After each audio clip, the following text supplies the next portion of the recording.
मुलांनो, तुम्हाला एक गोष्ट सांगू का? प्रेम हक्काने मिळावं ते भीक मागून कधीच मिळत नाही.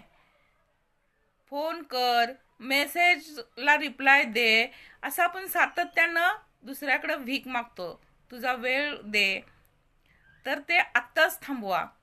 कारण काय माहितीये का, खऱ्या प्रेमात जर समोरचा व्यक्ती किती जरी व्यस्त असला तरी आपल्या माणसासाठी कसाही वेळ काढतो आणि दोन शब्द का होईना बोलत असतो. म्हणजे बोलायसाठी वेळ काढतच असतो. पण जर त्याला तुमची कदरच नसेल, तुमच्या प्रेमाची कदरच नसेल, तर असा व्यक्ती तुम्ही काही केलं, स्वतःला जरी संपवून घेतलं तरी त्याला काही फरक पडणार नाही. त्यामुळं आजच आपली किंमत ओळखा.